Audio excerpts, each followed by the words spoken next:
Jail से आई थी, लेकिन उसके बाद भी हम अपने उन सभी 54 सैनिकों को भारत नहीं ला सके।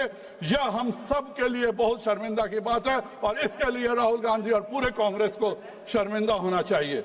अध्यक्ष महोदय, हम लोगों ने 1965 में पीओके में हाजीपुर दर्रा कैप्चर कर लिया था। अगर उसको हम नहीं छोड़े होते तो हमको कभी भी जरूरत नहीं पड़ती कि पीओके से कोई आ सके। हम लोगों ने 1971 में 13,000 स्क्वायर किलोमीटर इंदिरा गांधी ने पाकिस्तान को वापस कर दिया।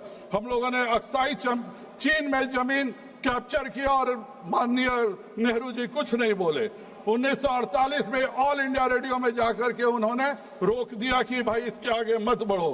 अध्यक्ष महोदय, मैं एक ही बात कांग्रेस पे कहना चाहूंगा, जो आज हम लोग पर टिप्पणियां हो रही थी कि वह एक समंदर खंगालने में लगे हुए हैं, हमारी कमियां निकालने में लगे हुए हैं। जिनकी खुद की लंगोटियां तक है फटी हुई, वह हमारी पगड़ी उछालने में लगे हुए हैं। बहुत बहुत धन्यवाद।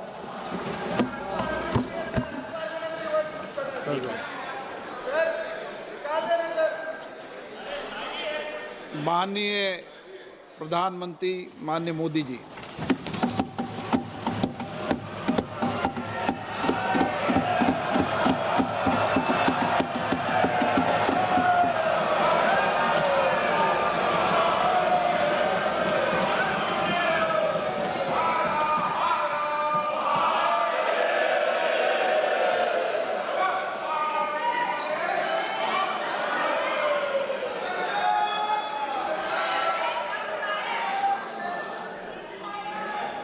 आदरणीय अध्यक्ष जी, इस सत्र के प्रारंभ में ही मैं जब मीडिया के साथियों से बात कर रहा था, तब मैंने सभी माननीय सांसदों को अपील करते हुए एक बात का उल्लेख किया था। मैंने कहा था कि ये सत्र भारत के विजयोत्सव का सत्र है।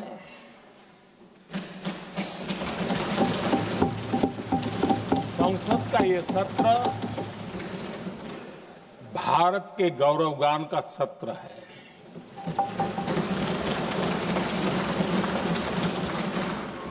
आदरणीय अध्यक्ष जी, जब मैं विजयोत्सव की बात कर रहा हूं, तब मैं कहना चाहूंगा कि ये विजयोत्सव आतंकी हेडक्वार्टर्स को मिट्टी में मिलाने का है।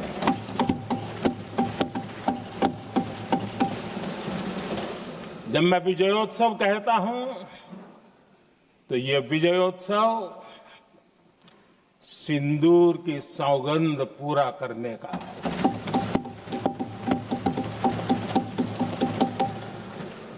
मैं जब ये विजयोत्सव कहता हूं, तो ये भारत की सेना के शौर्य और सामर्थ्य का विजय गाथा कह रहा है। जब मैं विजयोत्सव कह रहा हूं, तो 140 करोड़ भारतीयों की एकता, इच्छा शक्ति, उसके एक अप्रतिम जीत का विजयोत्सव की बात करता हूं। आदरणीय अध्यक्ष जी, मैं इसी विजय भाव से इस सदन में भारत का पक्ष रखने के लिए खड़ा हुआ।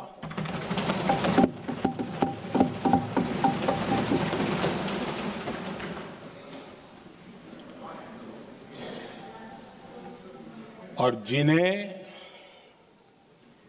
भारत का पक्ष नहीं दिखता है, उन्हें मैं आईना दिखाने के लिए खड़ा हुआ।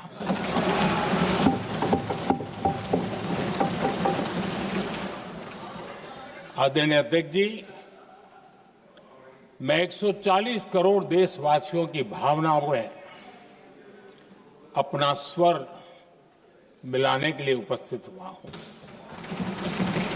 ये 140 करोड़ देशवासियों की भावना के जो गूंज है, जिस सदन में सुनाई दी है, मैं उसे अपना एक स्वर मिलाने खड़ा हुआ।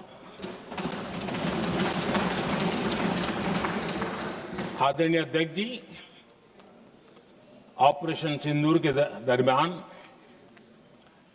जिस प्रकार से देश के लोगों ने मेरा साथ दिया, मुझे आशीर्वाद दिए,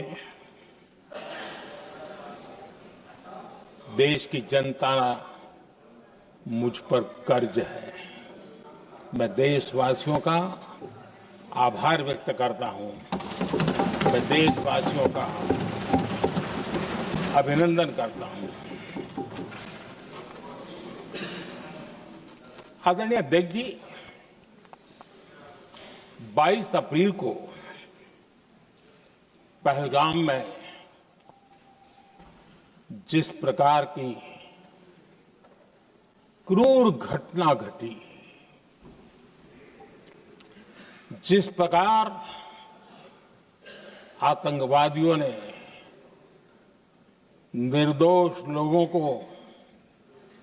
उनका धर्म पूछ करके गोलियां मारी, ये क्रूरता की पराकाष्ठा थी। भारत को हिंसा की आग में झोंकने का ये सुविचारित प्रयास था। भारत में दंगे फैलाने की ये साजिश थी।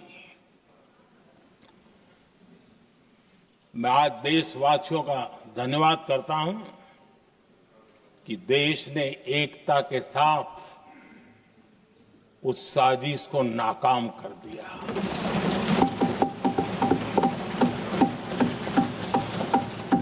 आदरणीय अध्यक्ष जी, 22 अप्रैल के बाद मैंने एक सार्वजनिक रूप से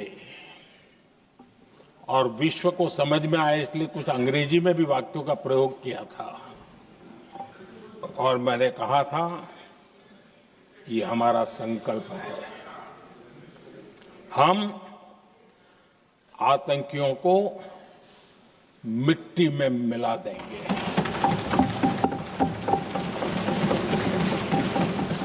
और मैंने सार्वजनिक रूप से कहा था,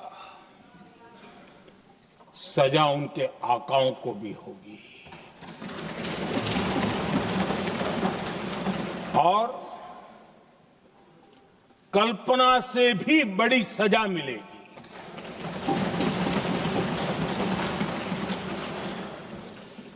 22 अप्रैल को मैं विदेश था। मैं तुरंत लौट के आया और आने के तुरंत बाद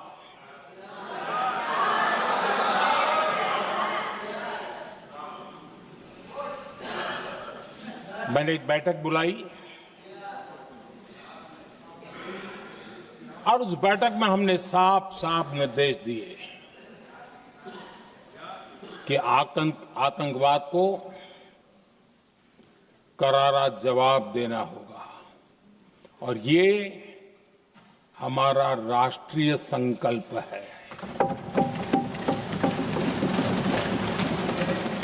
आदरणीय अध्यक्ष जी, हमें हमारे सैन्य बलों की क्षमता पर पूरा विश्वास है,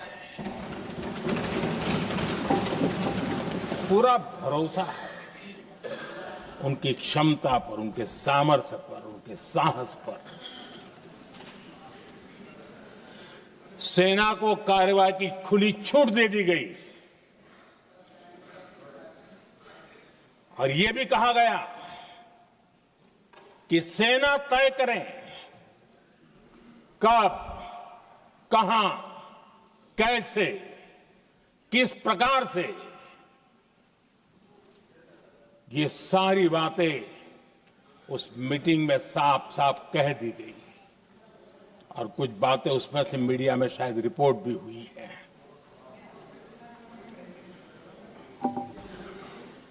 हमें गर्व है आतंकियों को वो सजा दी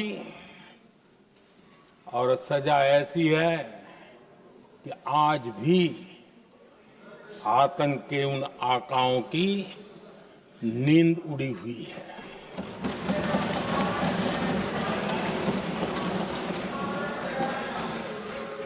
आदरणीय अध्यक्ष जी, मैं हमारी सेना की सफलता के उससे जुड़े भारत के उस पक्ष को सदन के माध्यम से देशवासियों के सामने रखना चाहता हूं। पहला पक्ष, पहलगाम हमले के बाद से ही पाकिस्तानी सेना को अंदाजा लग चुका था कि भारत कोई बड़ी कार्रवाई करेगा। उनके तरफ से न्यूक्लियर की धमकियों के भी बयान आना शुरू हो चुके थे। भारत ने 6 मई रात और 7 मई सुबह जैसा तय किया था वैसी कार्रवाई की और पाकिस्तान कुछ नहीं कर पाया।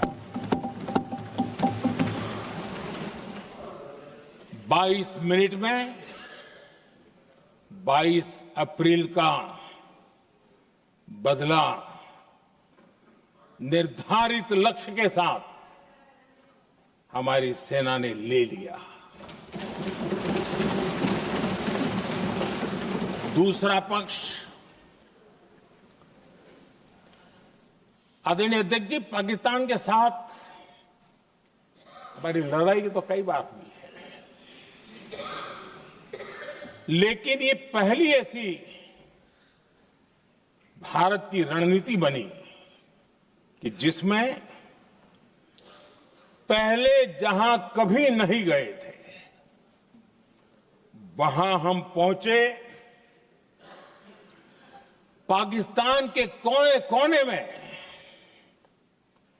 आतंकी अड्डों को धुआं धुआं कर दिया गया।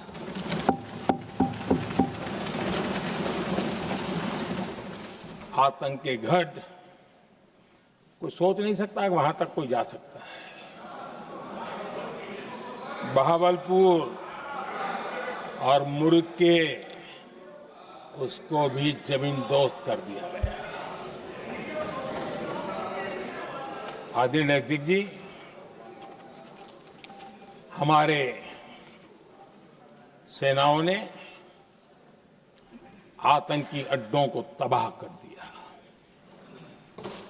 तीसरा पक्ष, पाकिस्तान की न्यूक्लियर धमकी को हमने झूठा साबित कर दिया।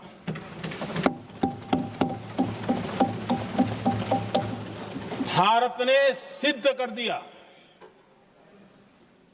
कि न्यूक्लियर ब्लैकमेलिंग अब नहीं चलेगा और न ही ये न्यूक्लियर ब्लैकमेलिंग के सामने भारत झुकेगा। आदरणीय अध्यक्ष जी, चौथा पक्ष, भारत ने दिखाई अपनी तकनीकी क्षमता। पाकिस्तान के सीने पर सटीक प्रहार किया। पाकिस्तान के एयरबेस एसेट्स को भारी नुकसान हुआ और आज तक उनके कई एयरबेस आईसीयू में पड़े हैं। आज टेक्नोलॉजी आधारित युद्ध का युग है। ऑपरेशन सिंदूर इस महारत में भी सफल सिद्ध हुआ है।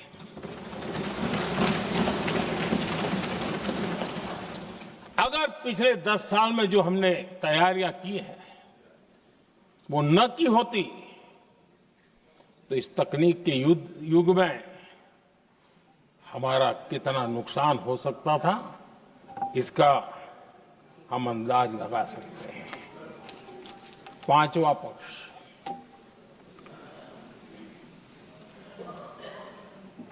ऑपरेशन सिंदूर के दरमियान पहली बार हुआ जब आत्मनिर्भर भारत की ताकत को दुनिया ने पहचाना। Made in India drone, made in India missile ने पाकिस्तान के हथियारों की पोल खोल करके रख दी।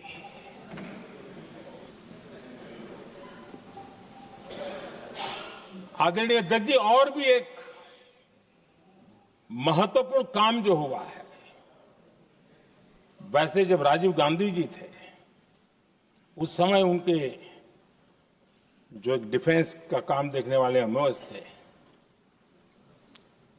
उन्होंने जब मैंने सीडीएस की घोषणा की तो वो बहुत प्रसन्न होकर के मुझे मिलने आए थे और बहुत बहुत प्रसन्न थे वो। इस समय ऑपरेशन में नेवी, आर्मी, एयरफोर्स तीनों सेनाओं का जॉइंट एक्शन, इसके बीच की सिनर्जी, इसने पाकिस्तान के छक्के छुड़ा दिए।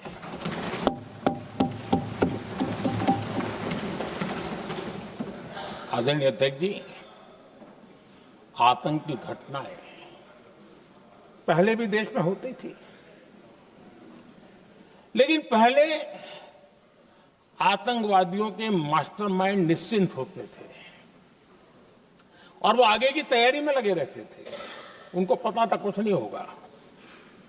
लेकिन अब स्थिति बदल गई है। अब हमले के बाद मास्टरमाइंड को नींद नहीं आती। उनको पता है कि भारत आएगा और मार के जाएगा।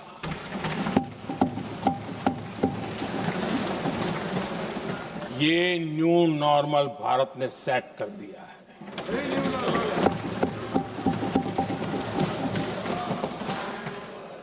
आदरणीय अध्यक्ष जी, दुनिया ने देख लिया कि हमारी कार्यवाही का दायरा कितना बड़ा, स्केल कितना बड़ा। सिंदूर से लेकर के सिंधु तक पाकिस्तान पर कार्रवाई की है। ऑपरेशन सिंदूर ने तय कर दिया कि भारत में आतंकी हमले की, उसके आकाओं को और पाकिस्तान को भारी कीमत चुकानी पड़ेगी। अब ऐसे ही नहीं जा सकते। आदरणीय अध्यक्ष जी, ऑपरेशन सिंदूर से स्पष्ट होता है कि भारत ने 3 सूत्र तय किए हैं।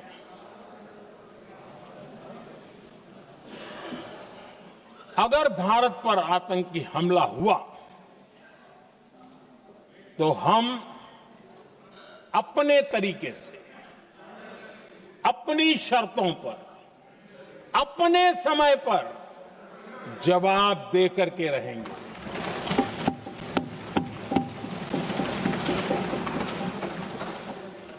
दूसरा, कोई भी न्यूक्लियर ब्लैकमेल अब नहीं चलेगा।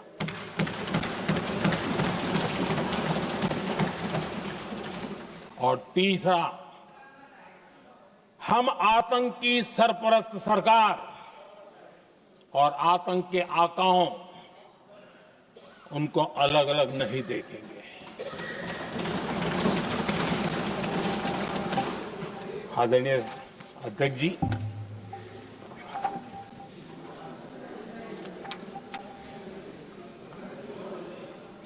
यहां पर विदेश नीति को लेकर के भी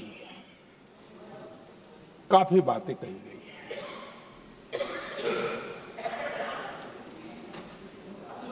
दुनिया के समर्थन को लेकर के भी काफी बातें कही गई हैं।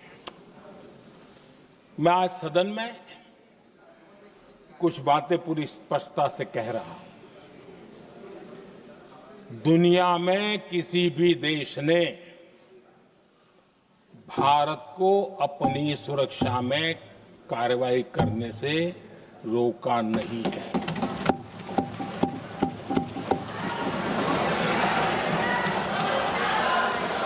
संयुक्त राष्ट्र 193 कंट्रीज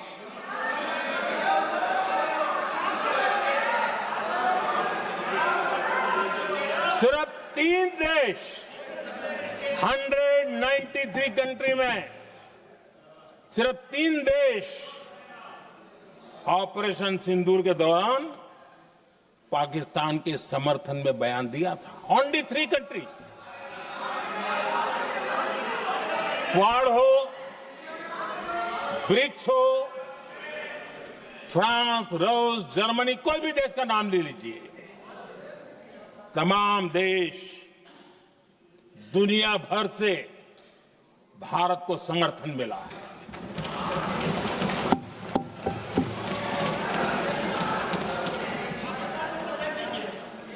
आदरणीय अध्यक्ष जी, दुनिया का समर्थन तो मिला, दुनिया के देशों का समर्थन मिला, माननीय लेकिन ये दुर्भाग्य है कि मेरे देश के वीरों के पराक्रम को कांग्रेस का समर्थन नहीं।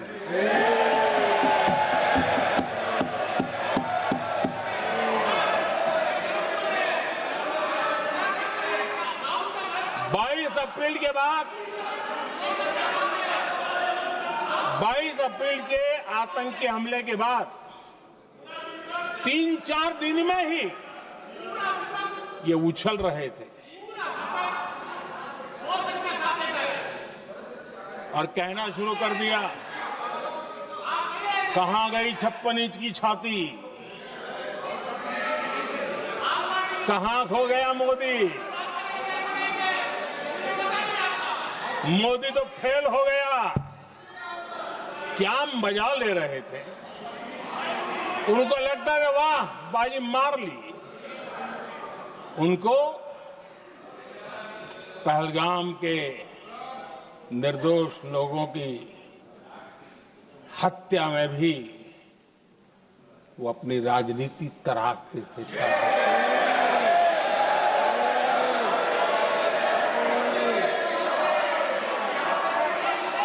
अपनी स्वार्थी राजनीति के लिए मुझ पर निशाना साध रहे थे, लेकिन उनकी ये बयानबाजी, इनका छिछोरापन देश के सुरक्षा बलों का मनोबल गिरा रहा था।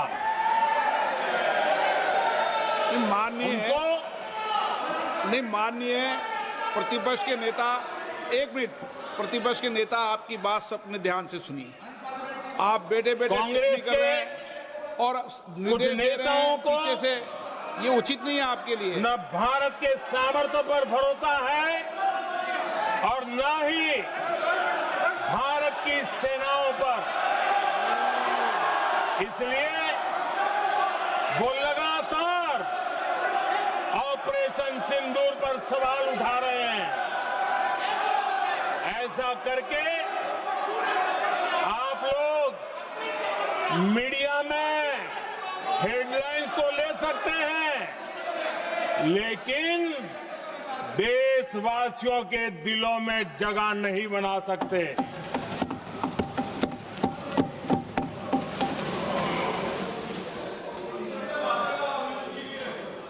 आदरणीय सभापति जी, आदरणीय अध्यक्ष जी, 10 मई को भारत ने ऑपरेशन सिंदूर के तहत हो रहे एक्शन को रोकने की घोषणा की। इसको लेकर यहां भांति भांति की बातें कही गई। ये वही प्रोपेगेंडा है जो सीमा पार से फैलाया गया है। कुछ लोग सेना द्वारा दिए गए तथ्यों की जगह पाकिस्तान के झूठ प्रचार को आगे बढ़ाने में जुटे हुए हैं,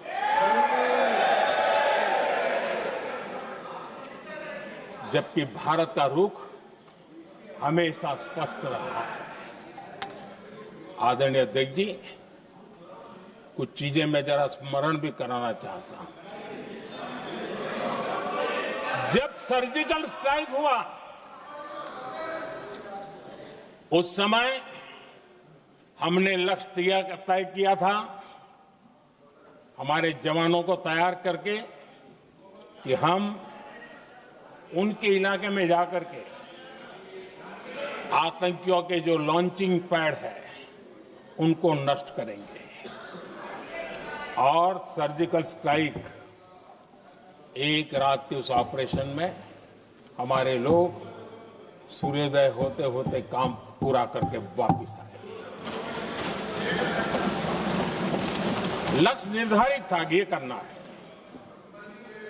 जब बालाकोट एयर स्ट्राइक किया तो हमारा लक्ष्य तय था कि आतंकियों के जो ट्रेनिंग सेंटर्स है, इस बार हम उसको तबाह करेंगे, और हमने वो भी करके दिखाया।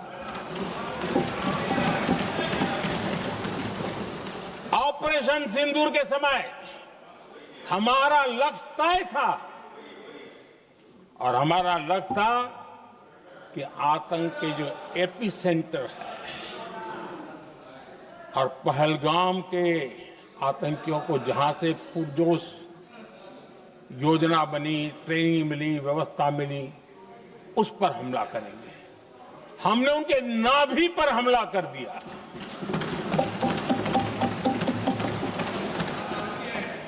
जहां पहलगाम के आतंकियों का रिक्रूटमेंट हुआ, ट्रेनिंग होती थी, फंडिंग होता था, उन्हें टेक्निकल सपोर्ट मिलता था, शस्त्र सरंजाम मिलता था, उस जगह को आइडेंटिफाई किया और हमने सटीक तरीके से ऑपरेशन सिंदूर के तहत आतंकियों की नाभि पे प्रहार कर दिया।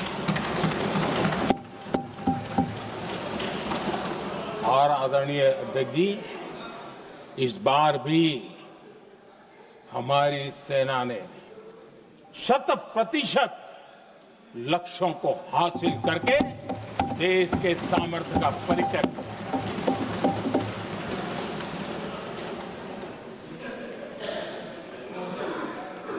कुछ लोग जानबूझ करके कुछ चीजें भूलने में इंटरेस्टेड होते हैं।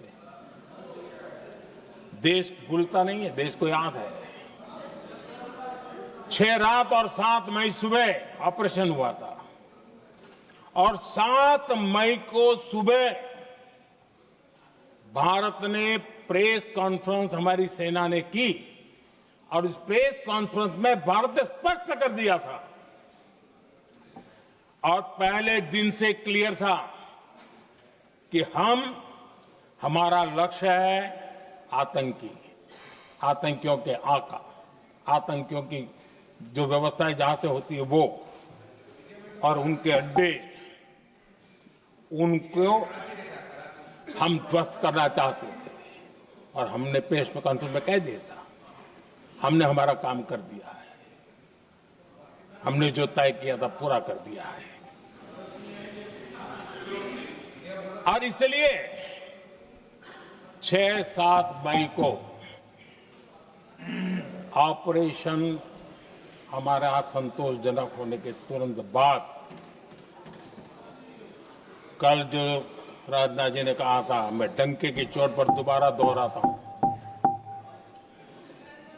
भारत की सेना ने पाकिस्तान की सेना को चंद मिनटों में बता दिया कि हमारा ये लक्ष्य था, हमने ये लक्ष्य पूरा कर दिया है, ताकि उनको पता चले और हमें भी पता चले कि उनके दिल दिमाग में क्या चलता है।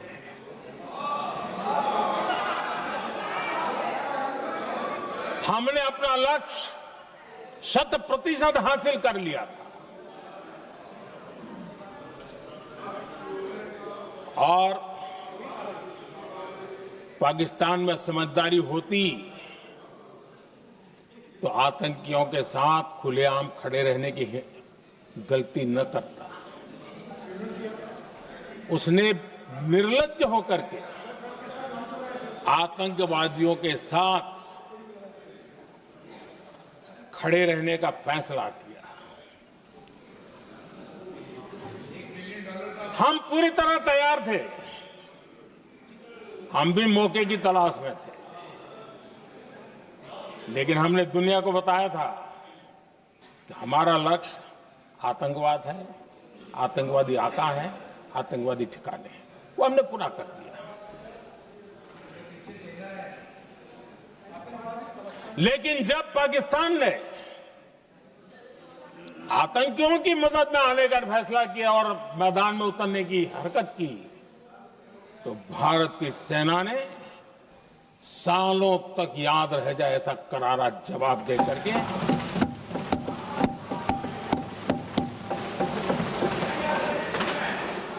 9 मई की मध्यरात्रि और 10 मई की एक प्रकार से सुबह हमारी मिसाइलें उन्होंने पाकिस्तान के हर कोने में प्रचंड प्रहार किया, जिसकी पाकिस्तान ने कभी कल्पना नहीं की थी और पाकिस्तान को घुटनों पर आने के लिए मजबूर कर दिया।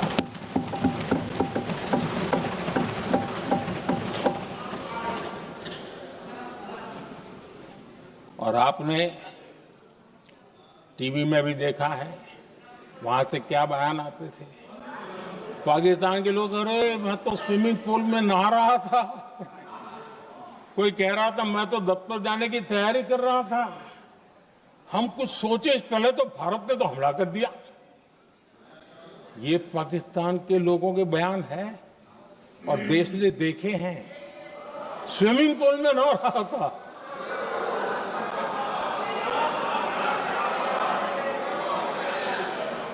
और जब इतना कड़ा प्रहार हुआ, पाकिस्तान ने कभी सोचा तक नहीं था, तब जाकर के पाकिस्तान ने फोन करके डीजीएमओ के सामने फोन करके गुहार लगाई, बस करो, बहुत मारा, अब ज्यादा मार झेलने की ताकत नहीं है, प्लीज हमला रोक दो। ये पाकिस्तान के डीजीएमओ का फोन था। और भारत ने तो पहले दिन ही कह दिया था, 7 तारीख सुबह की प्रेस देख लीजिए, कि हमने हमारा लक्ष्य पूरा कर दिया है, अगर आप कुछ करोगे तो महंगा पड़ेगा। और आप धीरे ऐसे कैसे चलता है? प्लीज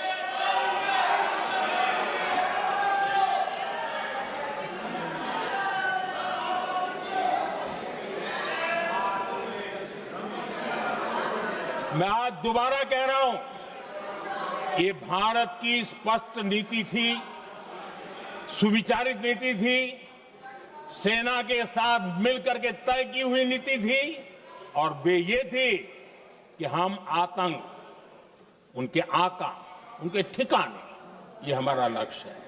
और हमने कहा, पहले दिन प्रेस कॉन्फ्रेंस में कहा है कि हमारा एक्शन नॉन एक्सीलेटरी है, ये हमने कह करके किया है।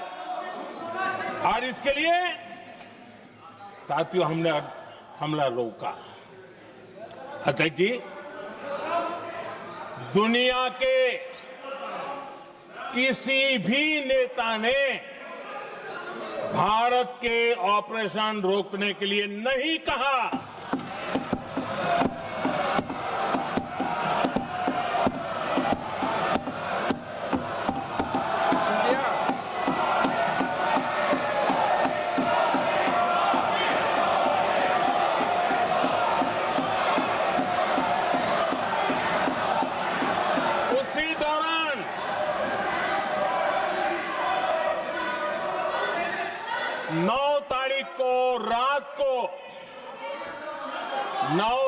को रात को अमेरिका के उपराष्ट्रपति जी ने मुझसे बात करने का प्रयास किया। वो घंटे भर कोशिश कर रहे थे, लेकिन मेरी सेना के साथ मीटिंग चल रही थी, तो मैंने उनका फोन उठा नहीं पाया। बाद में मैंने उनको कॉल बैक किया। मैंने कहा कि आपका फोन था, 3-4 बार आपका फोन आ गया, क्या है? तो अमेरिका के उपराष्ट्रपति जी ने मुझे फोन पे बताया कि पाकिस्तान बहुत बड़ा हमला करने वाला है, ये उन्होंने मुझे बताया। मेरा जो जवाब था, जिनको समझ नहीं आता है उनको तो नहीं आएगा,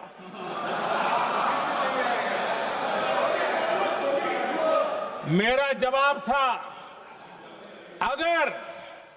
अगर पाकिस्तान का ये इरादा है तो उसे बहुत महंगा पड़ेगा।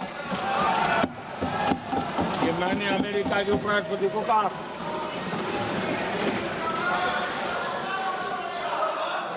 अगर पाकिस्तान हमला करेगा तो हम बड़ा हमला कर करके जवाब देंगे, ये मेरा जवाब था। और आगे मेरा एक वाक्य था, मैंने कहा था हम गोली का जवाब गोले से देंगे। ये 9 तारीख रात की बात है, और 9 रात में और 10 सुबह हमने पाकिस्तान को सैन्य शक्ति को तहस नहस कर दिया था। और यही हमारा जवाब था, यही हमारा जज्बा था। और आज पाकिस्तान भी भली भांति जान गया है कि भारत का हर जवाब पहले से ज्यादा तगड़ा होता है।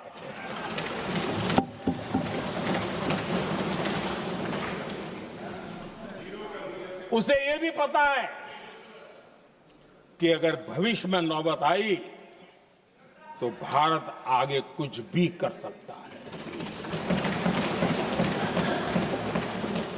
और इसलिए मैं फिर से लोकतंत्र के इस मंदिर में दोहराना चाहता हूं, ऑपरेशन सिंदूर जारी है।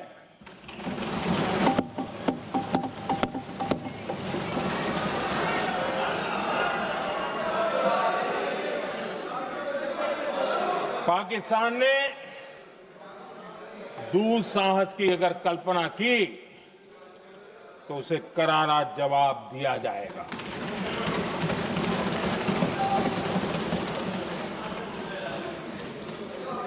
आदरणीय अध्यक्ष जी, आज का भारत आत्मविश्वास से भरा हुआ है। आज का भारत आत्मनिर्भरता के मंत्र को लेकर के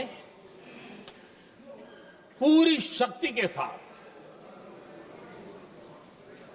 तेज गति से आगे बढ़ रहा है।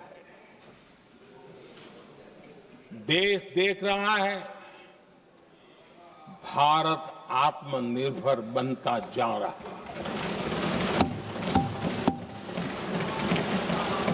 लेकिन देश ये भी देख रहा है कि एक तरफ तो भारत आत्मनिर्भरता की ओर तेज गति से आगे बढ़ रहा है, लेकिन कांग्रेस मुद्दों के लिए पाकिस्तान पर निर्भर होती जा रही है।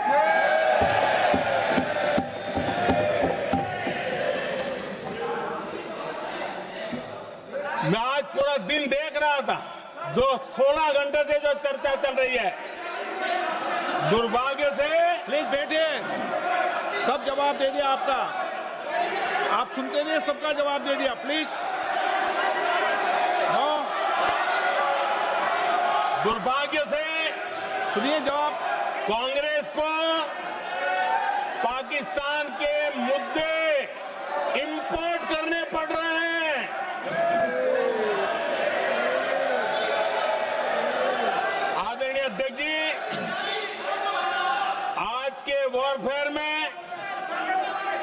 इंफॉर्मेशन और नैरेटिव्स की प्लीज बैठिए। बहुत बड़ी भूमिका है।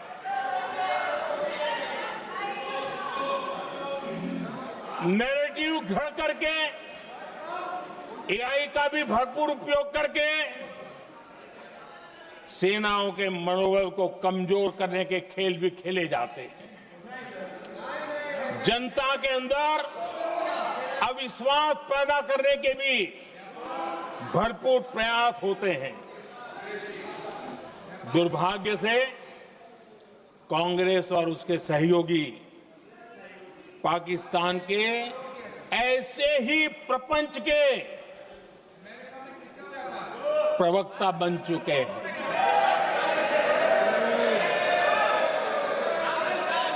आदरणीय अध्यक्ष जी, देश की सेना ने आदरणीय अध्यक्ष जी, ये तरीका है देश आपका? की सेना ने बैठिए बैठिए। देश की भाई, सेना ने सुनते रहे। सर्जिकल स्ट्राइक की। बैठिए।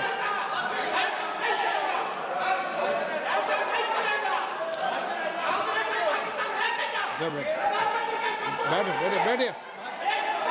आदरणीय अध्यक्ष जी, देश की सेना ने सफलतापूर्वक सर्जिकल स्ट्राइक की तो तुरंत कांग्रेस वालों ने सेना से सबूत मांगे थे। लेकिन जब उन्होंने देश का मूड देखा, देश का मिजाज देखा, तो सुर उनके बदलने लगे और बदल करके क्या कहने लगे? कांग्रेस के लोगों ने कहा, ये सर्जिकल स्ट्राइक क्या बड़ी बात है, ये तो हमने भी की थी। एक ने कहा 3 सर्जिकल स्ट्राइक की थी, दूसरे ने कहा 6 सर्जिकल स्ट्राइक की थी, तीसरे ने कहा 15 सर्जिकल स्ट्राइक की थी। जितना बड़ा नेता उतना बड़ा आंकड़ा चल रहा था।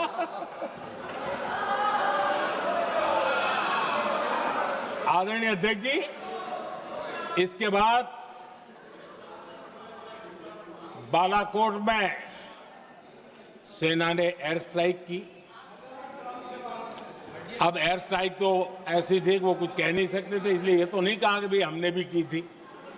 उसमें तो उन्होंने समझदारी दिखाई, लेकिन फोटो मांगने लगे। एयर स्ट्राइक हुई तो फोटो दिखाओ, क्या कहां गिरा, क्या तोड़ा, कितना तोड़ा, कितने मरे, बस यही पूछते रहे। पाकिस्तान भी यही पूछता था, ये भी यही पूछते थे। इतना ही नहीं, आदरणीय अध्यक्ष जी, जब पायलट अभिनंदन पकड़े गए तो पाकिस्तान में तो खुशी का माहौल होना स्वाभाविक था कि उनके हाथ में भारतीय सेना का एक पायलट उनके हाथ लगा था। लेकिन यहां पर भी कुछ लोग थे जो कानों कानों में कह रहे थे, अब मोदी फंसा, अब अभिनंदन वहां आए, मोदी ला करके दिखा दे, अब देखते हैं मोदी क्या करता है। और डंके की चोट पर अभिनंदन वापिस आए।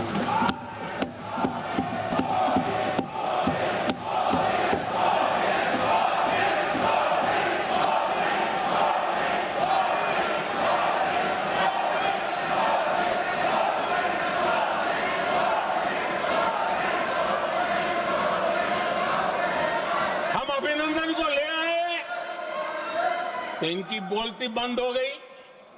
इनको लगा यार कि नसीब वाला आदमी है, हमारा हथियार हाथ से निकल गया।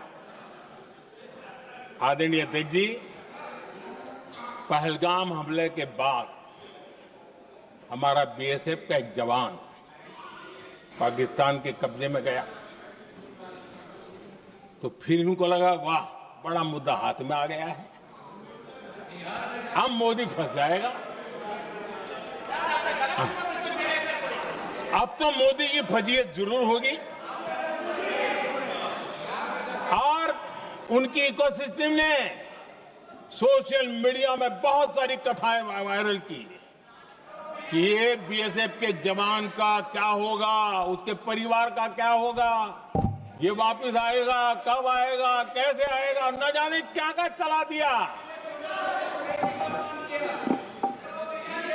आदरणीय अध्यक्ष जी, बीएसएफ का वो जवान भी आन बान शान के साथ वापस आया।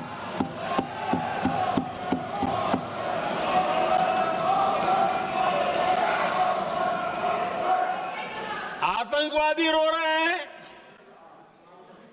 आतंकवादियों के आका रो रहे हैं और उनको रोते देखकर यहां भी कुछ लोग रो रहे हैं।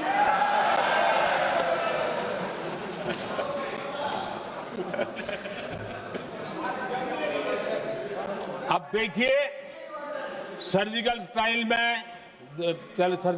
चल रही थी, उसके बाद उन्होंने एक खेल खेलने की कोशिश की, बात जमी नहीं। एयर स्ट्राइक हुई तो दूसरा खेल खेलने की कोशिश की, वो भी जमी नहीं। जब ये ऑपरेशन सिंदूर हुआ तो उन्होंने नया पैंतरा शुरू किया। और क्या शुरू किया? रोक क्यों दिया? पहले तो मानने को तैयार नहीं थे कि मुक्त करते, अब कहते रोक क्यों दिया। बाहरे बयान बहादुरों,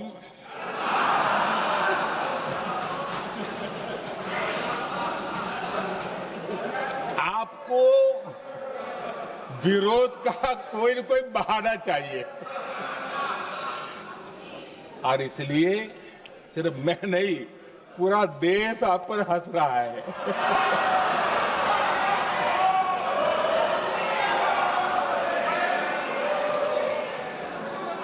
आदरणीय अध्यक्ष जी, सेना का विरोध, सेना के प्रति एक पता नहीं नेगेटिविटी, ये कांग्रेस का पुराना रवैया रहा। देश ने अभी अभी करगिल विजय दिवस मनाया,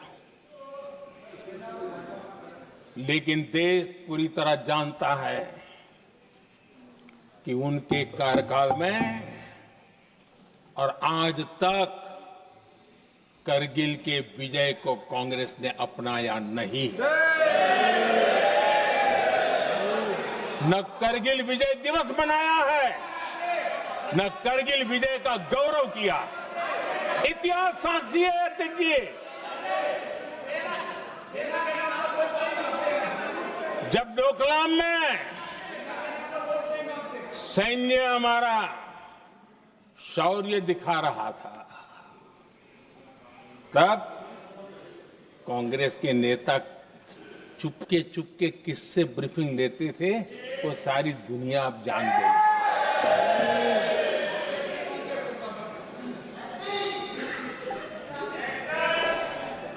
आप निकाल दीजिए पाकिस्तान के सारे बयान और यहां हमारा विरोध करने वाले लोगों के बयान, फुल स्टॉप कॉमा के साथ एक है।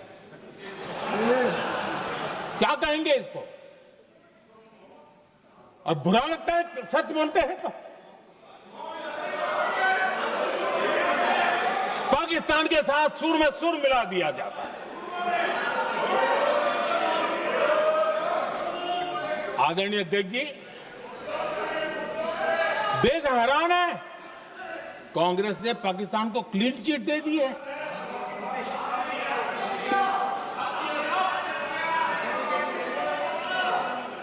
उनकी ये हिम्मत, और इनकी आदत जाती नहीं है, ये हिम्मत कि पहलगाम के आतंकी पाकिस्तानी थे, इसका सबूत दो।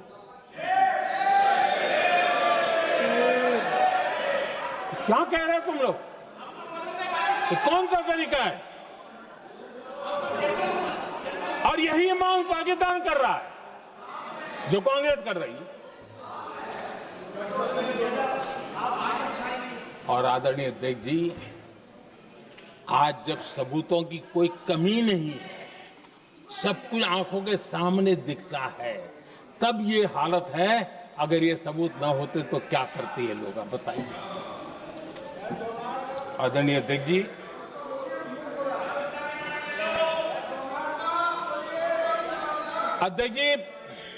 ऑपरेशन सिंदूर के एक पार्ट की तरफ तो चर्चा भी बहुत होती है, ध्यान भी जाता है, लेकिन देश के लिए कुछ गौरव की क्षणें होती है, ताकत की परिचय होता है, उसकी तरफ भी ध्यान जाना बहुत आकर्षित है। हमारे एयर डिफेंस सिस्टम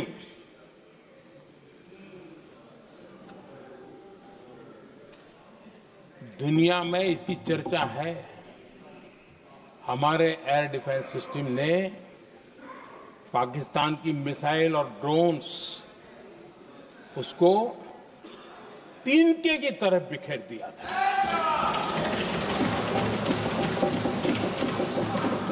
आदरणीय अध्यक्ष जी, मैं एक आंकड़ा आज बताना चाहता हूं, पूरा देश गर्व से भर जाएगा।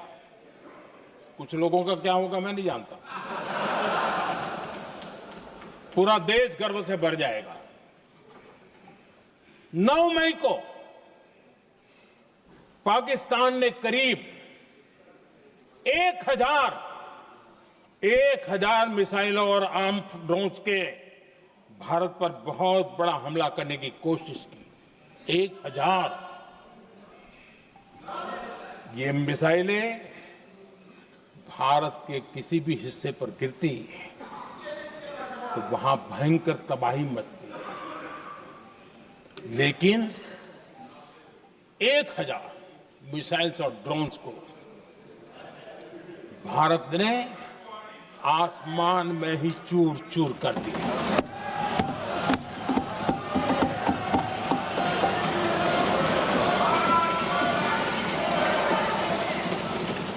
हर देशवासी को इससे गर्व हो रहा। लेकिन जैसे कांग्रेस के लोग इंतजार कर रहे थे, कुछ तो गड़बड़ होगी यार, मोदी मरेगा, कहीं तो फंसेगा।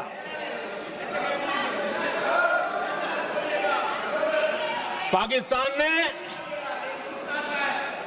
आदमपुर एयरबेस पर हमले का झूठ फैलाया, उस झूठ को बेचने की भरपूर कोशिश की, पूरी ताकत लगा दी। मैं अगले ही दिन आदमपुर पहुंचा और खुद जाकर के उनके झूठ को मैंने बेनकाब कर दिया। तब जाकर के उनको अकल ठिकाने लगी कि अब ये झूठ चलने वाला नहीं है। आदरणीय अध्यक्ष जी, जो हमारे छोटे दलों के साथी हैं, जो राजनीति में नए हैं,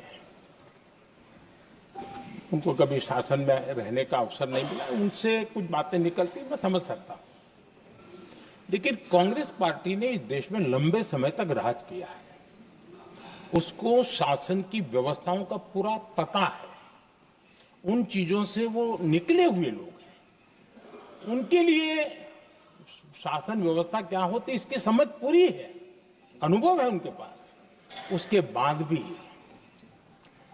विदेश मंत्रालय तुरंत जवाब दे, उसको स्वीकारना नहीं, विदेश मंत्री जवाब दे, इंटरव्यू दे, बार बार बोले, उसको स्वीकारना नहीं, गृह मंत्री बोले, रक्षा मंत्री बोले, किसी पर भरोसा नहीं।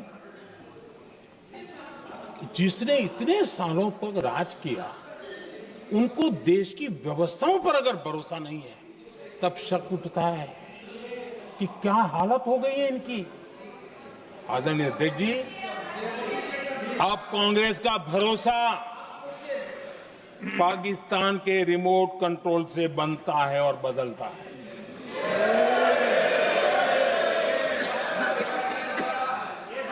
आदरणीय अध्यक्ष जी, एक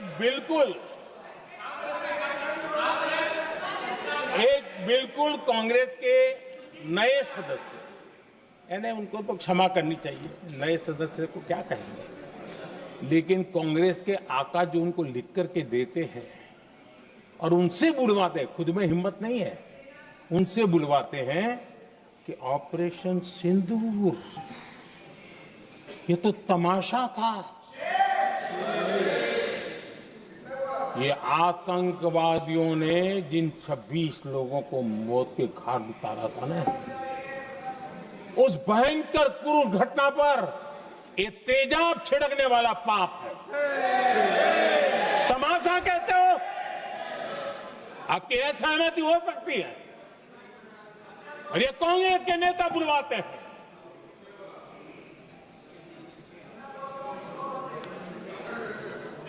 आदरणीय अध्यक्ष जी, पहलगाम के हमलावरों को कल हमारे सुरक्षा बलों ने ऑपरेशन महादेव करके अपने अंजाम तक पहुंचाया।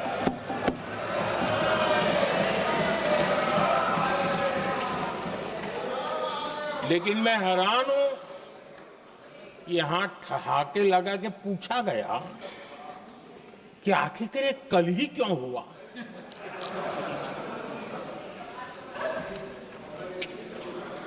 अब ये क्या हो गया है मुझे समझ नहीं आ रहा है।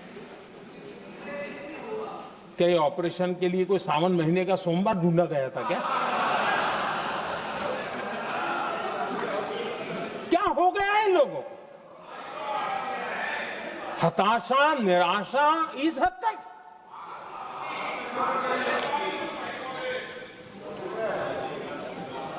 और देखिए मजा, पिछले कई सप्ताह से हाँ ऑपरेशन सिंदूर वगैरह तो ठीक है, पहलगाम के आतंकियों का क्या हुआ, पहलगाम के आतंकियों का अब हुआ तो कल क्यों हुआ?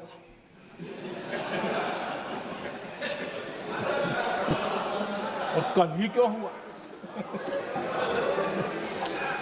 क्या हाल है अध्यक्ष जी का।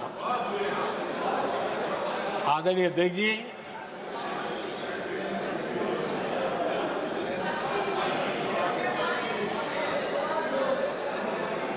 आदरणीय अध्यक्ष जी, शास्त्रों में कहा गया है, हमारे शास्त्रों में कहा गया है,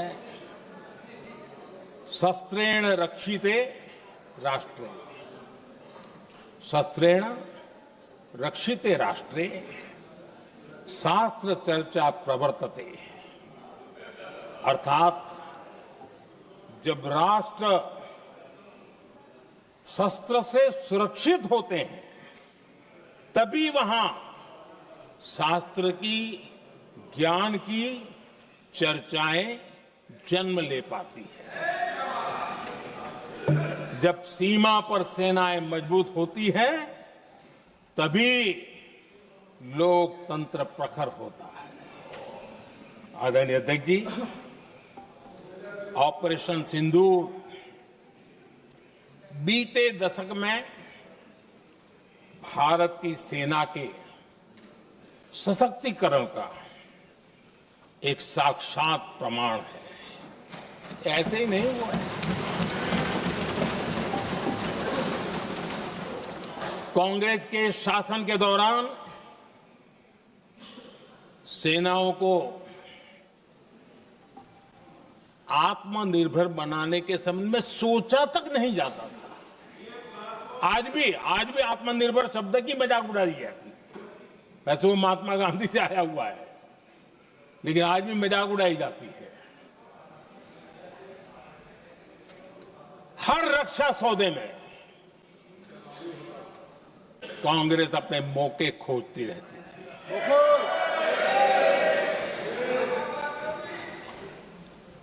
छोटे छोटे हथियारों को लिए विदेशों पर निर्भरता, ये इनका कार्यकाल रहा है। Bullet proof jacket, night vision camera तक नहीं होते थे और लंबा लिस्ट है। जीप से शुरू होता है, बफो, हेलीकॉप्टर, हर चीज के साथ घोटाला जुड़ा हुआ है। आदरणीय अध्यक्ष जी, हमारी सेनाओं को आधुनिक हथियारों के लिए दशकों तक इंतजार करना पड़ा। आजादी के पहले, और इतिहास गवाह, एक जमाना था जब डिफेंस मैन्युफैक्चरिंग में भारत का आवाज सुनाई देती थी। जिस समय तलवारों से लड़ा जाता था ना, तब भी तलवारें भारत की श्रेष्ठ मानी जाती थी। हम डिफेंस के इक्विपमेंट में आगे थे। लेकिन आजादी के बाद जो एक मजबूत डिफेंस इक्विपमेंट मैन्युफैक्चरिंग का हमारा दायरा था, जो हमारा पूरा इकोसिस्टम था, उसको सोच समझ करके तबाह कर दिया गया, उसको दुर्बल किया गया।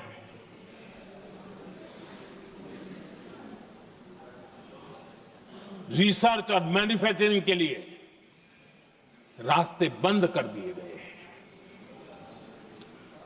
अगर इसी नीति पर हम चलते तो भारत इस 21वीं सदी में ऑपरेशन सिंदूर के संबंध में सोच भी नहीं सकता। यह हालत करके रखा हुआ था उन्होंने। भारत को सोचना पड़ता कि अगर कोई एक्शन लेना है तो शस्त्र कहां से मिलेंगे, साधन कहां से मिलेगा, बारूद कहां से मिलेगा, समय पर मिलेगा या नहीं मिलेगा, बीच बचाव में रुकता नहीं जाएगा, ये टेंशन पालना पड़ता है।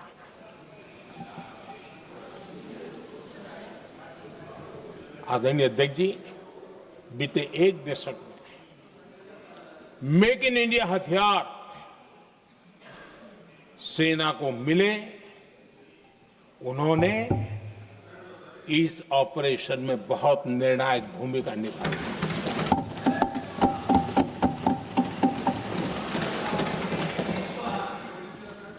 आदरणीय अध्यक्ष जी, एक दशक पहले भारत के लोगों ने संकल्प लिया, हमारा देश सशक्त, आत्मनिर्भर और आधुनिक राष्ट्र बने। रक्षा, सुरक्षा, हर क्षेत्र में बदलाव के लिए एक के बाद एक ठोस कदम उठाए गए, सीरीज ऑफ रिफॉर्म्स किए गए, और देश में सेना में जो रिफॉर्म्स हुए हैं, जो आजादी के बाद पहली बार हुए। चीफ ऑफ डिफेंस स्टाफ की नियुक्ति, ये विचार कोई नया नहीं था, दुनिया में प्रयोग भी चलते हैं, भारत में निर्णय नहीं होते थे। हमने, ये बहुत बड़ा रिफॉर्म था, हमने किया, और बहुत ही मैं हमारी तीनों सेनाओं का अभिनंदन करता हूं कि इस व्यवस्था को उन्होंने दिल से सहयोग किया है, दिल से स्वीकार किया है। सबसे बड़ी ताकत जॉइंटनेस और इंटीग्रेशन की इस समय नेवी हो, एयरफोर्स हो, आर्मी हो, ये इंटीग्रेशन और जॉइंटनेस ने हमारी ताकत को अनेक गुना बढ़ा दिया, और उसका परिणाम भी हमें नजर में आया है, ये हमने करके दिखाया है। सरकार की जो डिफेंस प्रोडक्शन की कंपनियां थी, उसमें हमने रिफॉर्म किए। शुरुआत में वहां पर आग लगाना, आंदोलन करवाना, हड़तालें करवाने के खेल चल रहे थे, अभी भी बंद नहीं हुए हैं, लेकिन देश हित को सर्वोपरि मान करके उन डिफेंस इंडस्ट्री के हमारे जो लोग थे सरकारी व्यवस्था में, उन्होंने इसको मन से लिया, रिफॉर्म को स्वीकार किया, और वो भी आज बहुत प्रोडक्टिव बन गए। इतना ही नहीं, हमने प्राइवेट सेक्टर के लिए भी डिफेंस के दरवाजे खोल दिए हैं, और आज भारत का प्राइवेट सेक्टर आगे आ रहा है। आज स्टार्टअप्स डिफेंस के क्षेत्र में हमारे 27-30 साल के नौजवान, टियर 2, टियर 3 सिटी के नौजवान, कई कुछ जगह तो बेटियां स्टार्टअप का नेतृत्व कर रही है। डिफेंस के सेक्टर में सैकड़ों की तादाद में आज स्टार्टअप काम कर रहे हैं। ड्रोन्स, एक प्रकार से मैं कह सकता हूं, ड्रोन्स की जितनी भी एक्टिविटी हमारे देश में हो रही है, शायद एवरेज 30-35 की उम्र होगी जो लोग कर रहे हैं, सारे लोग, और सैकड़ों की तादाद में कर रहे हैं।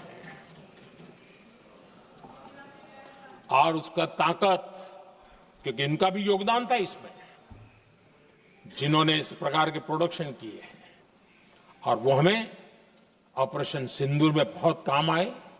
मैं उन सबके प्रयासों को बहुत साधुवाद करता हूं और मैं उनको विश्वास दिलाता हूं, आगे बढ़िए, अब देश रुकने वाला नहीं है।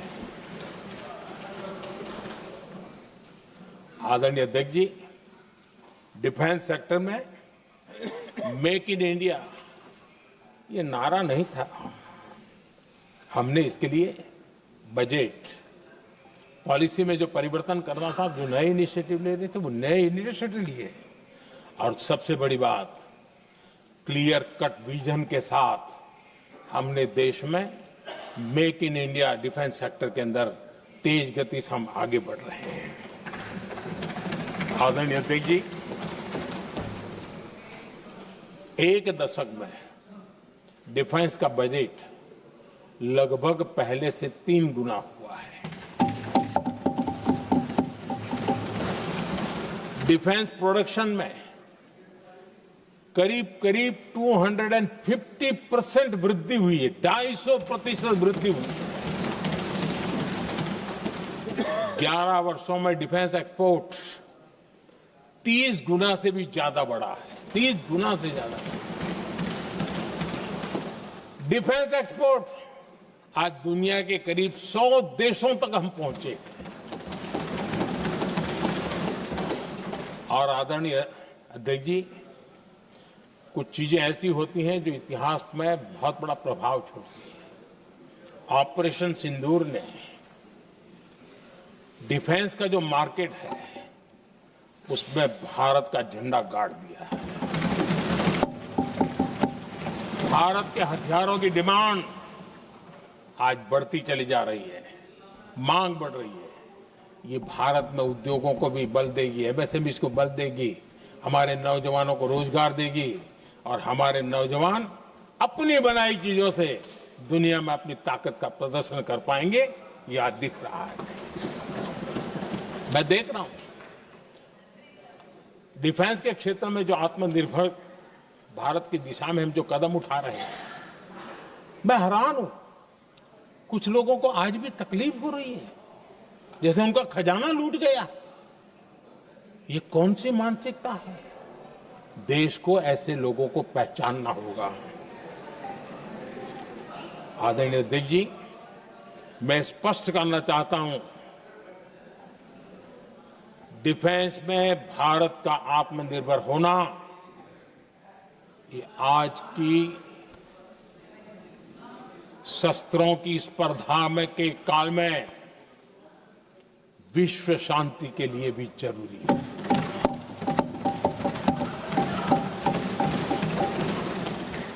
मैं पहले भी कह चुका हूं, भारत युद्ध का नहीं, बुद्ध का देश है। हम समृद्धि, शांति चाहते हैं, लेकिन हम ये कभी न भूले कि समृद्धि का और शांति का रास्ता शक्ति से ही गुजरता है।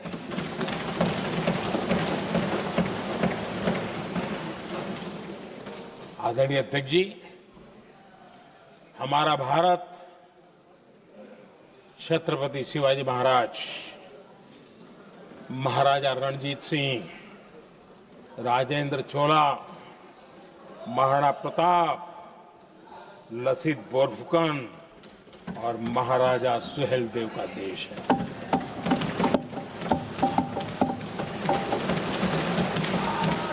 आदरणीय अध्यक्ष जी, हम विकास और शांति के लिए सामरिक सामर्थ्य पर भी फोकस करते हैं। आदरणीय अध्यक्ष जी,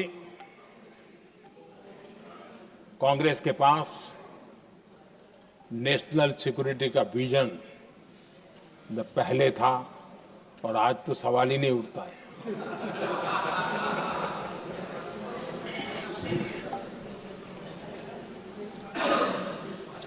कांग्रेस ने हमेशा नेशनल सिक्योरिटी पर समझौता किया।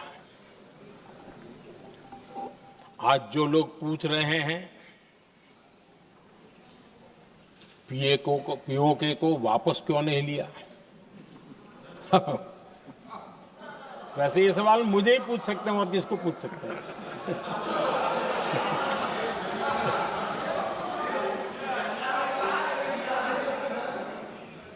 लेकिन इसके पहले जवाब देना होगा पूछने वालों को। किसकी सरकार ने पीओके पर पाकिस्तान को कब्जा करने का अवसर दिया था? जवाब साफ है, जवाब साफ है। जब भी मैं नेहरू जी की चर्चा करता हूं तो कांग्रेस और उसका पूरा इकोसिस्टम बिलबिला जाता है, पता नहीं क्या है। आदरणीय अध्यक्ष जी, हम एक शेर सुना करते थे, मुझे ज्यादा इसका ज्ञान तो नहीं है लेकिन सुनते थे। लम्हों ने खता की और सदियों ने सजा पाई। आजादी के बाद से ही जो फैसले लिए गए उनकी सजा आज तक देश भुगत रहा है।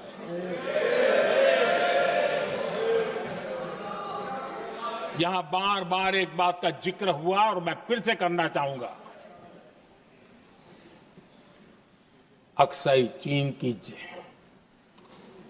उस पूरे क्षेत्र को बंजर जमीन करार दिया गया। ये कह करके तो बंजर है। देश की 38,000 वर्ग किलोमीटर जमीन हमें खोनी पड़ी।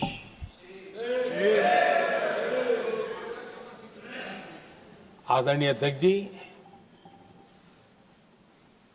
मैं जानता हूं मेरी कुछ बातें चुभने वाली है। 1962 और 1963 के बीच कांग्रेस के नेता जम्मू कश्मीर के पूंछ, उरी, नीलम वैली और किशनगंगा को छोड़ देने का प्रस्ताव रख रहे थे। भारत की भूमि, आदरणीय अध्यक्ष जी, और वो भी लाइन ऑफ पीस के नाम पर किया जा रहा था। 1966 रण ऑफ कच्छ पर इन्हीं लोगों ने मध्यस्थता स्वीकार की। ये था उनका राष्ट्रीय सुरक्षा का विजन। एक बार फिर उन्होंने भारत का करीब 800 वर्ग किलोमीटर क्षेत्र पाकिस्तान को सौंप दिया, जिसमें छड़बेट भी शामिल है, कि कहीं उसको छड़ाबेट भी कहते हैं। 1965 की जंग में हाजीपीर पास को हमारी सेना ने वापस जीत लिया था, लेकिन कांग्रेस ने उसे फिर लौटा दिया।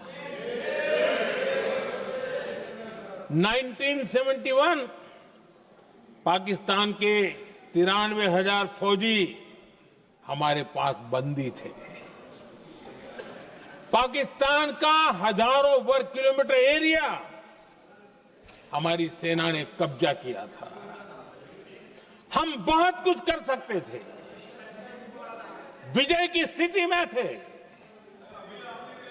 उस दौरान अगर थोड़ी सा विजन होता, थोड़ी सी समझ होती, तो पीओके वापस लेने का निर्णय हो सकता।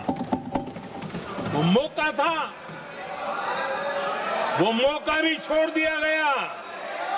अरे इतना ही नहीं, इतना सारा जब सामने टेबल पर था, अरे कम से कम करतारपुर साहब को तो ले सकते थे, वो ही नहीं कर पाया। 1974 श्रीलंका को कच्चथीवू द्वीप को गिफ्ट कर दिया गया। आज तक हमारे मछुआरे भाई बहनों को इससे परेशानी होती है, उनकी जान पर आफत आती है। क्या गुनाह था तमिलनाडु के मेरे फिशरमैन भाई बहनों का कि आपने उनका हक छीन लिया और दूसरों को गिफ्ट कर दिया? कांग्रेस का दशकों से इरादा लेकर चल रही थी कि सियाचिन से सेना हटा दी जाए। आदरणीय अध्यक्ष जी, 2014 में देश ने इनको मौका नहीं दिया, वरना आज सियाचिन भी हमारे पास नहीं होता।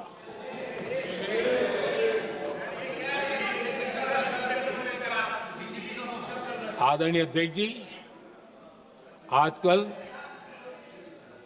कांग्रेस के जो लोग हमें डिप्लोमेसी का पाठ पढ़ा रहे हैं, मैं उन्हें उनकी डिप्लोमेसी याद दिलाना चाहता हूं, ताकि उनको भी कुछ याद रहे, पता चले।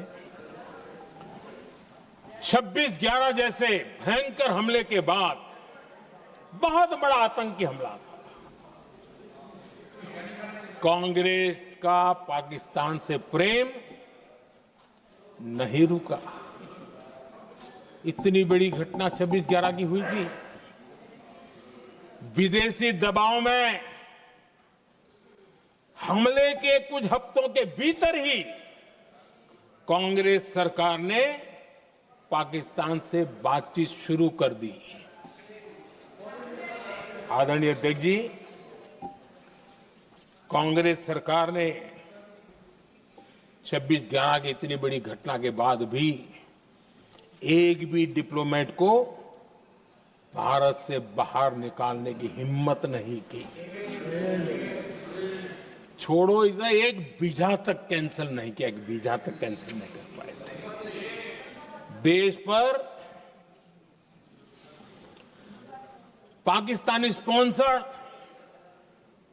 बड़े बड़े हमले होते गए, लेकिन यूपीए सरकार ने पाकिस्तान को मोस्ट फेवर्ड नेशन का दर्जा देकर रखा था। वो कभी वापस नहीं लिया था।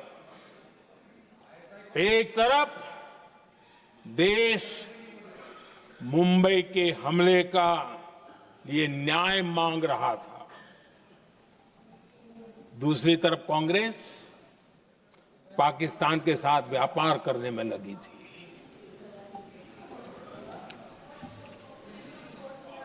पाकिस्तान वहां से खून की होली खेलने वाले आतंकियों को भेजते रहे,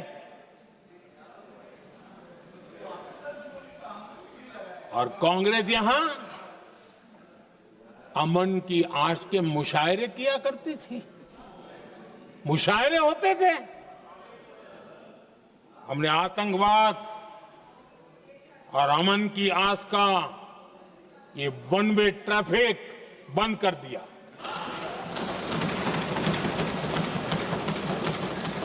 हमने पाकिस्तान का एमएफएन का दर्जा रद्द किया, वीजा बंद किया। हमने अटारी वाघा बॉर्डर को बंद कर दिया। आदरणीय अध्यक्ष जी,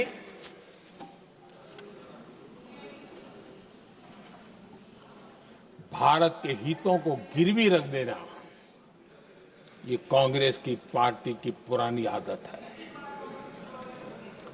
इसका सबसे बड़ा उदाहरण सिंधु जल समझौता है। सिंधु जल समझौता किसने किया? नेहरू जी ने किया। और मामला किससे जुड़ा था? भारत से निकलने वाली नदियां, हमारे यहां से निकली हुई नदियां, उसका वो पानी था। और वो नदियां हजारों साल से भारत की सांस्कृतिक विरासत रही है, भारत की चैतन्य शक्ति रही है। भारत को सुजलाम सुफलाम बनाने में उन नदियों का बहुत बड़ा योगदान रहा है। सिंधु नदी जो सदियों से भारत की पहचान हुआ करती थी, उसी से भारत जाना जाता था। लेकिन नेहरू जी और कांग्रेस ने सिंधु और झेलम जैसी नदियों पर विवाद के लिए पंचायत किसको दी? वर्ल्ड बैंक को दी। वर्ल्ड बैंक फैसला करे क्या कर रहा है? नदी हमारी, पानी हमारा।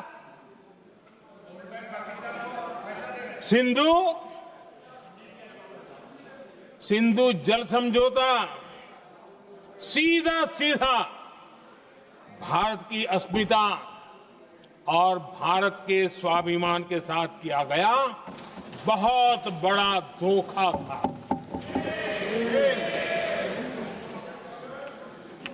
आदरणीय अध्यक्ष जी, आज के देश के युवा ये बात सुनते होंगे तो उनको भी आश्चर्य होगा कि ऐसे लोग थे हमारे देश का काम करते थे। नेहरू जी ने इस ट्रीटी करी और क्या किया? ये जो पानी था, जो नदियां थी, जो भारत से निकल रही थी, उन्होंने 80% पानी पाकिस्तान को देने के लिए वो राजी हो गए। और इतना बड़ा हिंदुस्तान, उसको सिर्फ 20% पानी। कोई मुझे समझाए भाई ये कौन सी बुद्धिमानी थी? कौन सा देश हित था? कौन सी डिप्लोमेसी थी? क्या हालत करके बना के रखा था आप लोगों ने? इतनी बड़ी आबादी वाला हमारा देश, हमारे यहां से निकलती हुई ये नदियां, और सिर्फ 20% पानी, और 80% पानी उन्होंने उसको दिया जो देश खुलेआम भारत को अपना दुश्मन करार कर देता रहता है, दुश्मन कहता रहा। और ये पानी पर किसका हक था? हमारे देश के किसानों का, हमारे देश के नागरिकों का। हमारा पंजाब, हमारा जम्मू कश्मीर देश के एक बहुत बड़े हिस्से को इन्होंने पानी के संकट में धकेल दिया, इस एक कारण से। और राज्यों के भीतर भी पानी को लेकर के आपस में संघर्ष पैदा हुई है, प्रतिस्पर्धा पैदा हुई, और उनका जिस पर हक था उस पर पाकिस्तान मौज करता रहा। और ये दुनिया में अपनी डिप्लोमेसी के पाठ पढ़ाते रहते हैं। आदरणीय अध्यक्ष जी,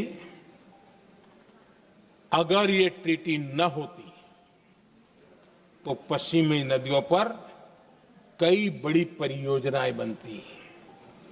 पंजाब, हरियाणा, राजस्थान और दिल्ली, वहां के किसानों को भरपूर पानी मिलता, पीने के पानी की कोई समस्या नहीं रहती।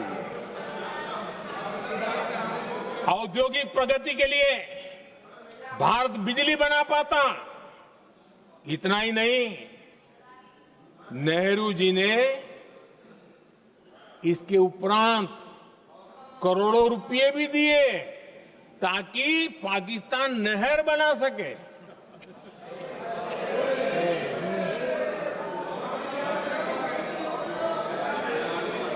आदरणीय अध्यक्ष जी, इससे भी बड़ी बात, देश चौंक जाएगा। ये चीजें छिपाई गई है, दबा दी गई है। कहीं भी बांध बनता है तो उसमें एक मैकेनिज्म होता है उसकी सफाई का, डीसिल्टिंग का। उसमें जो मिट्टी भर जाती है, बाकी घास वगैरह आकर के भर जाता है तो उसकी कैपेसिटी कम होती है, तो उसकी सफाई के लिए यानी इनबिल्ट व्यवस्था होती है। नेहरू जी ने पाकिस्तान के कहने पर यह शर्त स्वीकार की है कि इन बांध में जो मिट्टी आएगी, कूड़ा कचरा आएगा और बांध भर जाएगा, इसकी सफाई नहीं कर सकते, डीसिल्टिंग नहीं कर सकते हैं। बांध हमारे यहां, पानी हमारा, लेकिन निर्णय पाकिस्तान का कि आप डीसिल्टिंग नहीं कर सकते। इतना ही नहीं, जब इस बार मैं डिटेल में गया तो एक बांध तो ऐसा है कि जहां ये डीसिल्टिंग के लिए जो गेट होता है ना, उसको वेल्डिंग कर दिया गया है ताकि कोई गलती से भी खोल करके मिट्टी को निकाल ना दे। पाकिस्तान ने नेहरू जी से लिखवा लिया था कि भारत बिना पाकिस्तान की मर्जी अपने बांधों में जमा होने वाली मिट्टी साफ नहीं करेगा, डीसिल्टिंग नहीं करेगा।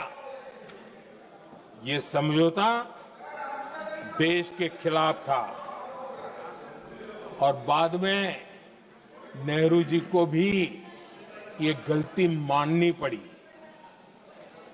इस समझौते में निरंजन दास गुलाटी करके एक सज्जन उसमें जुड़े हुए थे।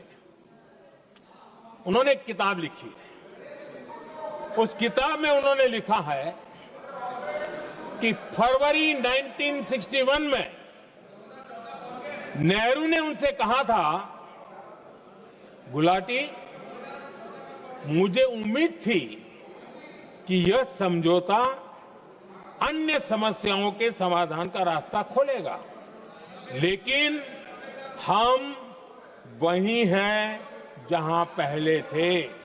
ये नेहरू जी ने कहा। नेहरू जी केवल तत्कालिक प्रभाव देख पा रहे थे, इसलिए उन्होंने कहा कि हम वहीं के वहीं हैं, लेकिन सच्चाई ये कि इस एग्रीमेंट के कारण देश बहुत पिछड़ गया, देश बहुत पीछे चल गया और देश का बहुत नुकसान हुआ। हमारे किसानों को नुकसान हुआ, हमारी खेती को नुकसान हुआ। और नेहरू जी उस डिप्लोमेसी को जानते थे जिसमें किसान का कोई वजूद ही नहीं था। यह हाल करके रखा था उन्होंने। आदरणीय अध्यक्ष जी, पाकिस्तान आगे दशकों तक भारत के साथ युद्ध और छद्म युद्ध, प्रॉक्सी वॉर करता ही रहा, लेकिन कांग्रेस की सरकारों ने बाद में भी सिंधु जल समझौते की तरफ देखा तक नहीं, नेहरू जी की गलती को सुधारा तक नहीं। आदरणीय अध्यक्ष जी, लेकिन अब भारत ने पुरानी गलती को सुधारा है, ठोस निर्णय लिया है। भारत ने नेहरू जी द्वारा किए गई बहुत बड़ी ब्लंडर, सिंधु जल समझौते को देश हित में, किसानों के हित में एबेंस में रख दिया है।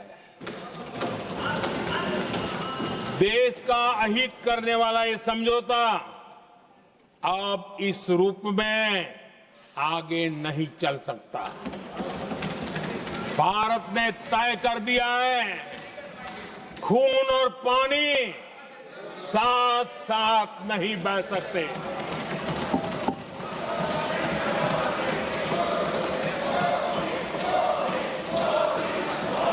माननीय सदस्य, आप बहुत देर हो गई, आप उपनेता हैं, ये तरीका आप बैठे बैठे टोकते हैं, प्लीज, ये शोभा नहीं देता आपके लिए। बैठिए बैठिए बैठिए आदरणीय बैठिए, शोभा नहीं देता आपका। अध्यक्ष जी, आप उपनेता हैं, अपनी मर्यादा बना के रखें। चलिए बैठिए। वहां बैठे साथी आतंकवाद पर लंबी लंबी बातें करते हैं। जब ये सत्ता में था, जुड़े हुए हैं। जब इनको राज करने का अवसर मिला था, तब देश का हाल क्या है, क्या रहा था, वो आज भी देश भूला नहीं है। 2014 से पहले देश में असुरक्षा का जो माहौल था, अगर वो आज याद भी करे ना, तो लोग सिहर जाते हैं। आदरणीय अध्यक्ष जी, हम सबको याद है, जो नई पीढ़ी के बच्चे हैं उनको पता नहीं है, हम सबको पता है। हर जगह पर अनाउंसमेंट होता था, रेलवे स्टेशन पर जाओ, बस स्टैंड पर जाओ, एयरपोर्ट पर जाओ, बाजार में जाओ, मंदिर में जाओ, कहीं पर भी जाओ, जहां भी भीड़ होती है, कोई भी लावारिस चीज दिखे छूना मत, पुलिस को तुरंत जानकारी देना, वो बम हो सकता है। हम 2014 तक यही सुनते आए थे, ये हालात करके रखा था। देश के कोने कोने में यही हाल था। माहौल ये था कि जैसे कदम कदम पर बम बिछे हैं और खुद को ही नागरिकों ने बचाना है, उन्होंने हाथ ऊपर कर दिए थे, अनाउंस कर दिया। आदरणीय अध्यक्ष जी, कांग्रेस की कमजोर सरकारों के कारण देश को कितनी जानें गंवानी पड़ी, हमें अपनों को खोना पड़ा। आदरणीय अध्यक्ष जी, आतंकवाद पर लगाम लगाई जा सकती थी। हमारी सरकार ने 11 साल में ये करके दिखाया, एक बहुत बड़ा सबूत है। 2004 से 14 के बीच जो आतंकी घटनाएं होती थी, उन घटनाओं में बहुत बड़ी कमी आई है। इसलिए देश भी जानना चाहता है, अगर हमारी सरकार आतंकवाद पर नकेल कस सकती है, तो कांग्रेस सरकारों की ऐसी कौन सी मजबूरी थी कि आतंकवाद को फलने फूलने दिया। आदरणीय अध्यक्ष जी, कांग्रेस के राज में आतंकवाद अगर फला फूला है, तो उसका एक बड़ा कारण इनकी तुष्टीकरण की राजनीति है, वोट बैंक की राजनीति है। जब दिल्ली में बाटला हाउस एनकाउंटर हुआ, कांग्रेस के एक बड़ी नेता के आंख में आंसू थे, आतंकवादी मारे गए इसके कारण। और वोट पाने के लिए इस बात को हिंदुस्तान के कोने कोने में पहुंचाया गया। आदरणीय अध्यक्ष जी, 2001 में देश की संसद पर हमला हुआ था। तब कांग्रेस के एक बड़े नेता ने अफजल गुरु को बेनिफिट ऑफ डाउट देने की बात कही थी। आदरणीय अध्यक्ष जी, मुंबई में 26/11 का इतना बड़ा आतंकी हमला हुआ, एक पाकिस्तानी आतंकी जिंदा पकड़ा गया। पाकिस्तान की मीडिया ने, दुनिया ने यह स्वीकार किया कि ये पाकिस्तानी है, लेकिन यहां कांग्रेस पार्टी इतना बड़ा पाकिस्तान का पाप, इतना बड़ा पाकिस्तानी आतंकी हमला, और ये क्या खेल खेल रहे थे? वोट बैंक की राजनीति के लिए क्या कर रहे थे? कांग्रेस पार्टी इसको भगवा आतंक सिद्ध करने में जुटी हुई है।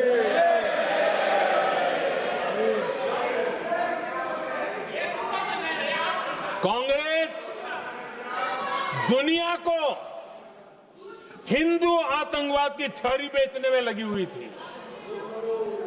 कांग्रेस के एक नेता ने अमेरिका के बड़े राजनयिक को यहां तक कह दिया था कि लश्कर-ए तोयबा से भी बड़ा खतरा भारत के हिंदू ग्रुप है। यह कहा गया था।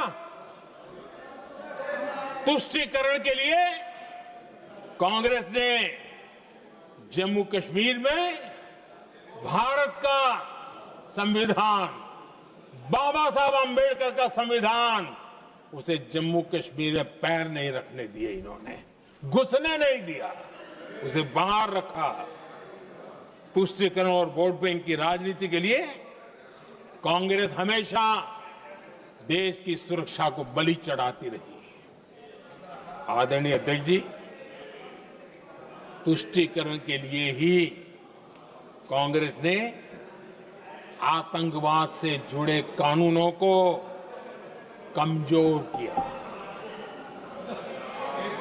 गृहमंत्री जी ने आज विस्तार से सदन में कहा है, इसलिए मैं इसको रिपीट करना नहीं चाहता। आदरणीय अध्यक्ष जी, मैंने इस सत्र की शुरुआत में आग्रह किया था, मैंने कहा था कि दल हित में हमारे मत मिले न मिले, दल हित में हमारे मत मिले न मिले, देश हित में हमारे मन जरूर मिलने चाहिए। पहलगाम की विभीषिका ने हमें गहरे घाव दिए हैं, उसने देश को झकझोर दिया है। इसके जवाब में हमने ऑपरेशन सिंदूर किया तो सेनाओं के पराक्रम ने, हमारे आत्मनिर्भर अभियान ने देश में एक सिंदूर स्पिरिट पैदा किया है।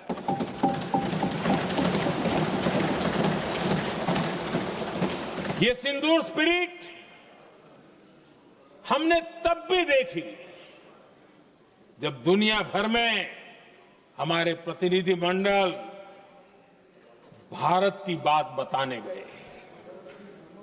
मैं उन सभी साथियों को बहुत बहुत बधाई देता हूं। आपने बहुत ही प्रभावी ढंग से भारत की बात डंके की चोट पर दुनिया के सामने रखी। लेकिन मुझे दुख इस बात का है, हैरानी भी है, जो खुद को कांग्रेस के बड़े नेता समझते हैं, उनके पेट में दर्द हो रहा है कि भारत का पक्ष दुनिया के सामने क्यों रखा गया। शायद कुछ नेताओं को सदन में बोलने पर भी पाबंदी लगा दी गई है। आदरणीय अध्यक्ष जी, इस मानसिकता से बाहर निकलने की जरूरत है। कुछ पंक्तियां मेरे मन में आती हैं, मैं अपने भाव व्यक्त करना चाहता हूं। आदरणीय अध्यक्ष जी, करो चर्चा और इतनी करो, करो चर्चा और इतनी करो कि दुश्मन दहशत से दहल उठे। दुश्मन दहशत से दहल उठे। रहे ध्यान बस इतना ही, रहे ध्यान बस इतना ही, मान सिंदूर और सेना का प्रश्नों में भी अटल रहे। हमला मां भारती पर हुआ अगर, तो प्रचंड प्रहार करना होगा। दुश्मन जहां भी बैठा हो, हमें भारत के लिए ही जीना होगा। मेरा कांग्रेस के साथियों से आग्रह है कि एक परिवार के दबाव में पाकिस्तान को क्लीन चिट देना बंद कर दें। जो देश की विजय की क्षण है, कांग्रेस उसे देश के उपहास का क्षण न बनाए। कांग्रेस अपनी गलती सुधारें। मैं आज सदन में फिर स्पष्ट करना चाहता हूं, अब भारत आतंकी नर्सरी में ही आतंकियों को मिट्टी में मिलाएगा।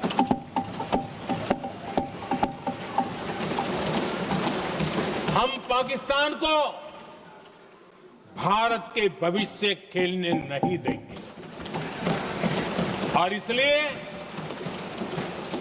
ऑपरेशन सिंदूर खत्म नहीं हुआ है। ऑपरेशन सिंदूर जारी है और ये पाकिस्तान के लिए भी नोटिस है। वो जब तक भारत के खिलाफ आतंक का रास्ता रोकेगा नहीं, तब तक भारत एक्शन लेता रहेगा। भारत का भविष्य सुरक्षित और समृद्ध होगा, यही हमारा संकल्प है।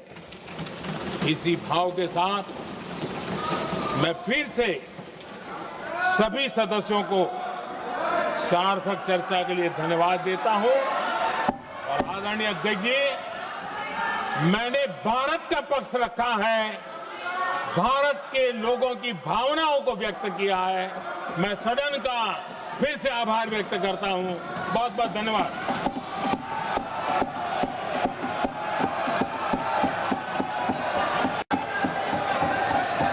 सभा की कार्रवाई बुधवार दिनांक 30 जुलाई 2025 को